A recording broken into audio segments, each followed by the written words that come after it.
কিছুক্ষণ আগেই সন্দেশখালীতে পৌঁছেছেন রাজ্যের দুই হেভিওয়েট মন্ত্রী সুজিত বসু এবং পার্থ ভৌমিক।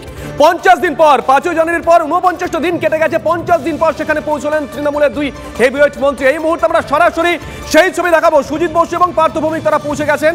আমরা ছবি দেখাচ্ছি, দেখুন। সন্দেশখালীতে তৃণমূলের নেতৃত্বে যেমন পৌঁছচ্ছেন, তেমনই কার্যত পুলিশের চোখে ধুলো দিয়ে সন্দেশখালীতে পৌঁছে গেছেন মীনাক্ষী মুখোপাধ্যায়। এর আগে তাদেরকে ন্যাজার ফেরিঘাটে আটকে দেওয়া হয়েছিল। আজকে কার্যত পুলিশের চোখে ধুলো দিয়ে সন্দেশখালীতে পৌঁছে গেলেন মীনাক্ষী।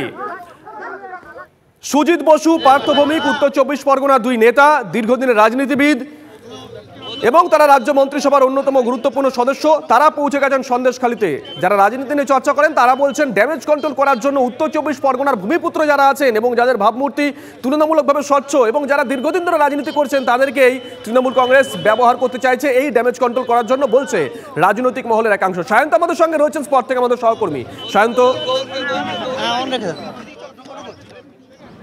একদমই, দেখো যে অবস্থা তৈরি হয়েছে গোটা সন্দেশখালী জুড়ে, তা কিন্তু আজকে ক্ষতের প্রলেপ দেওয়ার চেষ্টায় রয়েছে তৃণমূল নেতৃত্ব। আর সেই কারণে আজ পার্থ ভৌমিক এবং সুজিত বসুরা সরাসরি এসেছে ত্রিমোহিনী বাজার সংলগ্ন এলাকায়, যেখান থেকে মূলত আন্দোলন শুরু হয়েছিল। মহিলারা গত কয়েকদিন আগেও দেখেছিলাম রাজ্যপালের পায়ে পড়ে গিয়েছিলেন এই এলাকার মহিলা বাসিন্দারা নির্যাতনের অভিযোগ তুলে।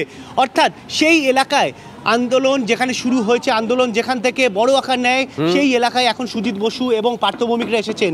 তৃণমূল নেতৃত্ব চেষ্টায় রয়েছে যে লোকসভা নির্বাচনের আগে এই ক্ষতের যাতে যথাসাধ্য প্রলেপ দেওয়া সম্ভবপর হয়। কারণ যেভাবে আগুন একে একে করে সন্দেশখালীর প্রত্যেকটা দ্বীপাঞ্চলে ছড়িয়ে পড়ছে, তা কিন্তু মাথা ব্যথার কারণ হয়ে দাঁড়াচ্ছে।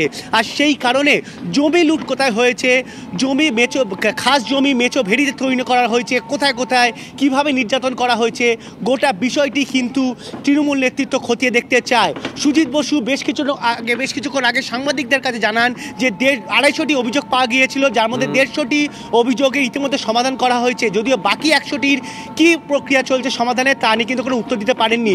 অর্থাৎ অভিযোগ যে রয়েছে এবং অভিযোগের যে সত্যতা রয়েছে, তা কিন্তু সুজিত বসুর কথাতেই প্রমাণিত হয়ে গিয়েছে। আর জমি সংক্রান্ত আর নারী নির্যাতন সংক্রান্ত অভিযোগ যে রীতিমতো চিন্তা এবং অস্বস্তি দুটোই বাড়াচ্ছে তৃণমূল নেতৃত্বে, তা কিন্তু নিঃসন্দেহে বলা চলে। শুভজিৎ, সঙ্গে থাকো অরিত্র আমাদের সঙ্গে রয়েছেন, আমাদের অপর সহকর্মী। যাবো অরিত্রর কাছে। অরিত্র,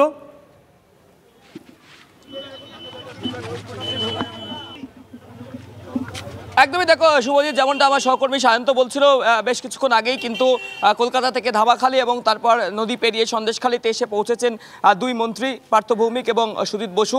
এবং দেখো তারা আসার পরেই কিন্তু এই মুহূর্তে ত্রিমোহিনী বাজার এবং থানা সংলগ্ন যে রাস্তা, ঠিক সোজাসুজি এই রাস্তা ধরেই তারা কিন্তু রওনা দিয়েছেন গ্রামের দিকে। যেটা তৃণমূল সূত্র মারফত আমরা জানতে পারছি যে আজকে সমগ্র গ্রাম তারা ঘুরে দেখবেন, মানুষের সাথে কথা বলবেন এবং ক্যাম্প করে যে সমস্ত অভিযোগগুলি জমা পড়েছে সেই অভিযোগগুলি তারা খতিয়ে দেখবেন এবং মানুষের সাথে তারা কথা বলার চেষ্টা করবেন।